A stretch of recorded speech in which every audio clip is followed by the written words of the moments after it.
In this video, we're going to prove that Andrew Tate is a dumbass. This should be very easy. First, let's start with his attack against data. Interesting. One of my habits now is ignoring all data. It's great. I love when people come to me and say, actually, we've got the data to prove. To prove what, you little What are you going to prove to me? I can prove to you that the ice caps are melting. There's ice in my water right now. I'm going to leave the water unattended until the ice melts. Will the water overflow out of the cup? No. He says, one of my habits now is ignoring all data and apparently ignoring all shirts. But it might not be such a genius idea to decide, hey, you know what? We don't need any stinking data. Well, then how do we know you're right? He's going to get to that later, and that's going to be a doozy. In a data-free world, apparently the only person we should trust is Andrew Tate. Wow. Okay, that seems like a really great idea. Now let's break down the analogy that he started with. If we got the ice, bruv, in the water, okay, and it melts, the water overflow. You know why? Because the polar ice caps are not already in the water. Some of them are, but most of them are not. An enormous amount of them are on land. I know you never looked into that because you don't believe in data. But if you believed in data, you might find out where they actually were. And if the ice melts when it's on land, it goes into the water and then raises the water level. On the other hand, that's data. So, and apparently all intelligent people should not care about data at all. You should only care about Andrew Tate's feelings and nipples, because that's what I'm seeing now, and it's super uncomfortable. But we're going to bear through it, because he's got an important thing to tell you about the Matrix. Whoa, let's find out. Oh, but the data says. The data's from the Matrix, and you are the Matrix. The Matrix is full of lies. Oh, well, that explains it. Okay, look, guys, it's not like the Matrix isn't real. I wrote a whole chapter about it in Justice is Coming. But what is the Matrix, and what does it do? He just leaves it vague as anyone who disagrees with him. That's not how it works. Matrix is basically corporate media. So what they do is they frame things in a way that seems like the corporate point of view is terrific and that the donors are always right and the donors should never be questioned. So that's why when they're discussing legislation, they never mention the number one factor in how they're going to vote on that legislation, which is how much money did they get paid by that particular lobby? Some of which might be, by the way, big pharma. He's going to talk about that in a little bit, but he has no idea what he's talking about. It's big oil. It's a lot of different entities, including big banks, APAC, etc. So it's not like those donors don't exist and the corporate media doesn't protect them. Oh my God, Israel policy has nothing to do with APAC, so we're never going to mention it in any of the stories. That's absurd, right? But what side are the climate change people on and the oil companies on? Well, the oil companies want you to ignore climate change. So they put out a lot of so-called data from their so-called think tanks where they say, oh no, I bet climate change is no big deal. Well, if you have ice in a cup and it melts, then the cup doesn't flow over. Oh, you know what? Let's just create doubt, just like the tobacco companies did. And after we manufacture doubt, you won't be sure. And by the time the planet ends, hey, you know what? Oops, we already got all the money, we already spent all the money, and the costs were put on to you. So if you suffer from a more extreme hurricane and that knocks down your house, the oil companies already took the profits home, and they already got the Matrix to lie on their behalf and go, well, we can't tell if it's real or not. It's 50-50, so best not to do anything about it. The Matrix is on the side of the oil companies in this case because they're a giant corporation. Both the media are corporations and the oil companies are corporations. And that is why they support one another. And the politicians take money from those oil companies, and that's why they support them. To be against the idea of climate change is to believe the Matrix's lies that the oil companies put in there. But this knucklehead doesn't understand any of that because he thinks you shouldn't even analyze data, which is kind of perfect because he's about to analyze data here. Anyone who actually analyzes data nowadays proves they're a dumbass. Have you seen that graph thing, that meme where you have the most stupid people and the most intelligent people do the same thing? Then you have the midwit in the middle. Data is for midwits. You know? Well, the data says. Yeah, the data says. Well, actually, I guess statistically, the pharmaceutical company who sells the jab made the data. Why are you even reading it? That last part there about why are you reading it reminded me of this guy that I got in a fight with in Miami. He punches me in the face a couple of times. Then I finally get him in a headlock. And then he starts screaming, "Why are you grabbing me? Why are you grabbing me?" I don't know. Maybe because you punched me in the face a couple of times. So in this case, he's like, "Why are you reading it? Why are you reading?" Well, how would we know it's wrong if we never read it in the first place? What if it agrees with you, but you told us not to read it? Do you see how this might not be a great strategy? Meanwhile, ironically, he says, anyone who analyzes data now is a dumbass. Anyone who analyzes data is a dumbass.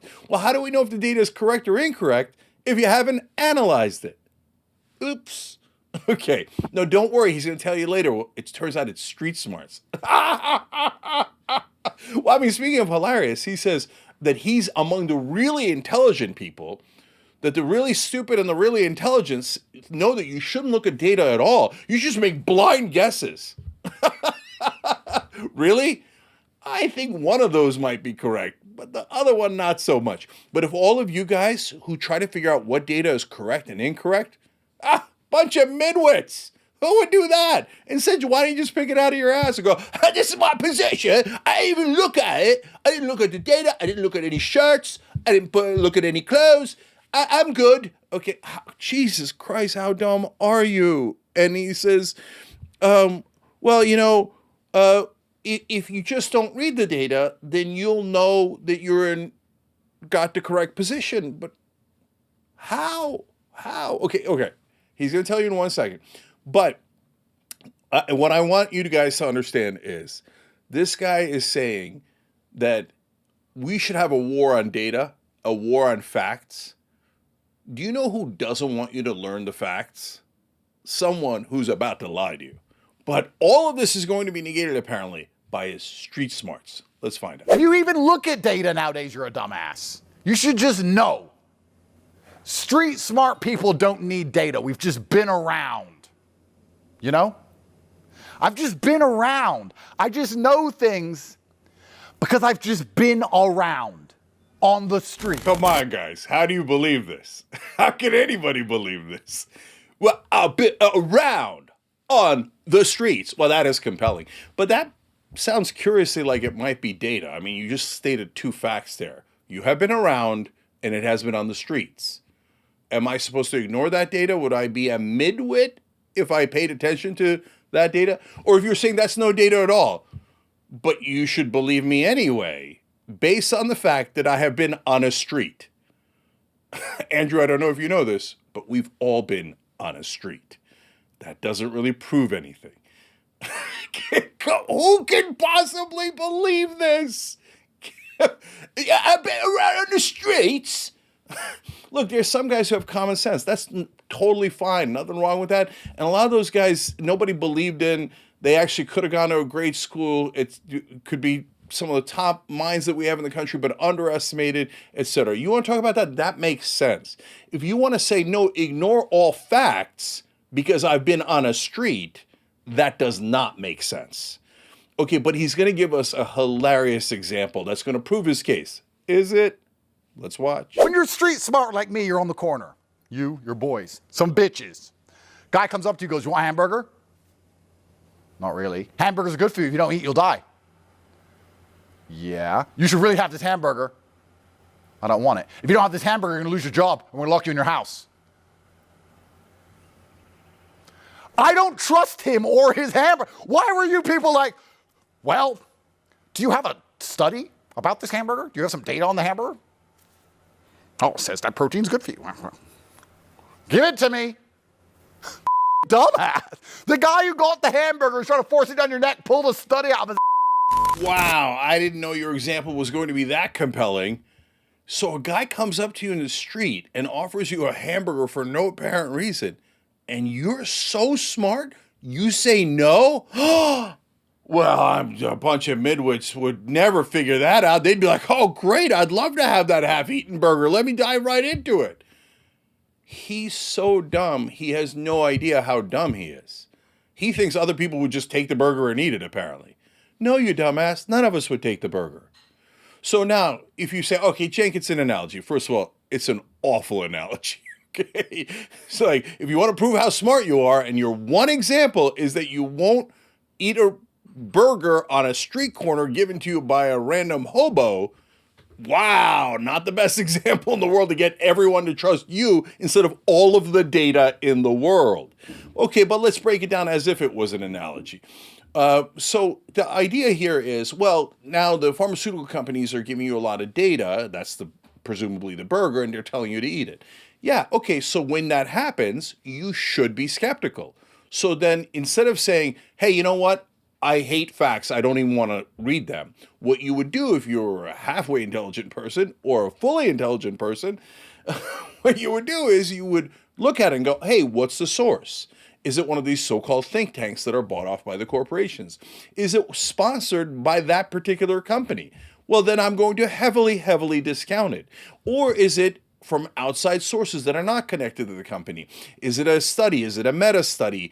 Did it go through rigorous peer review? Is it reliable data or unreliable data? Is this an attempt to manufacture doubt and trick us? Is this a way to maximize profit? Those are all legitimate questions an intelligent person should ask about data.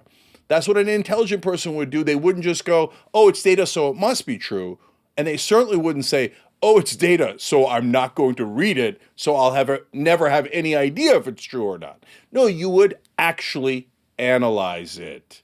And then you go, oh, hey, look, it turns out 99% of the world's doctors agree that this actually is a good vaccine. Oh, no, wait, man, data. The 99% of the world's doctors aren't on a street corner. I bet they'd eat the burger. Would they? Would they? They're doctors. They've studied. You could say, oh, I know, Andrew Tate, the genius, is smarter than all the doctors and all the scientists in the world. But if you believe that, I'm not going to be able to help you, because that is such a preposterous thing to believe. It's hilarious. If you say the pharmaceutical companies are biased, of course they're biased. If you're mainstream media and you say, oh no, I'm just going to read whatever a think tank sends me, and big pharma or government, whatever document they send me, I'm going to just read it like it's true. Well, okay, then I got a massive problem with that, and that's what the Young Turks are about, is to analyze that and break that down and show you what's wrong and what's right. But if you say, no, I'm never going to look at any thing that a doctor says, a scientist says, anyone with data at all, how are you going to build a bridge without data? So we're going to get rid of all engineers? They should all go on a street corner and not eat burgers? This guy's a lunatic. Now, last thing is, Candace Owens showed this as part of her interview with Andrew Tate that happened recently. They come out of this clip, and Candace Owens' reactions to this drivel, one of the dumbest things I've ever seen. I love her reaction because it shows you they're peas in a pod here. And then they go off on another tangent to make their case. Wait till you hear what that one is. Let's watch. It's perfect. We're going to jump right into a conversation Flawless. with I've watched it too many times. Well, it's kind of funny because you probably have this also. You have a point of view and people say to you, where do you get this point of view? Why can you think that? What source does it come from? I've been around. How can you think anything else? You know, and I'm not one to get in trouble. But I recently watched your show when you were talking about Macron, wife, husband, whichever one it was. Dude. The dude. And people were saying to me, Andrew, what do you think about that? And I said, well, yeah, 100% his wife is a man. And they said, why? It's like, because he looks like a little you can see it.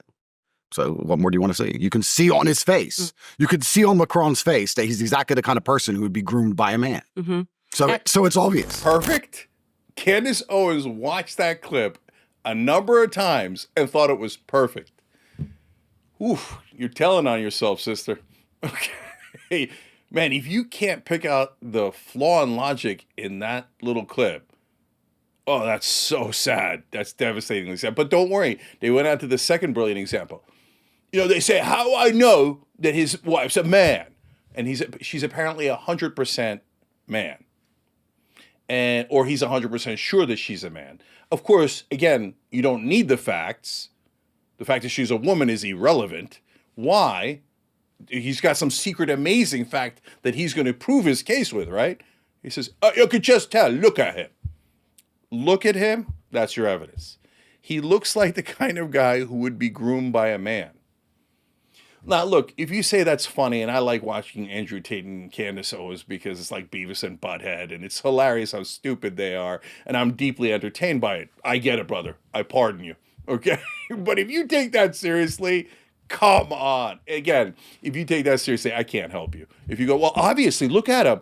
You don't, who cares about her biology? Who cares about any reason or reality? He looks like he'd be groomed by a man. I know it because Andrew Tate said it, and he said it on a street corner with a hamburger. How could it possibly be wrong? Or no hamburger, no hamburger. Smart enough not to take the hamburger. Street smarts. Data sucks. Don't find out the truth. You're against the Matrix, and you're telling people not to find out the truth? Pathetic.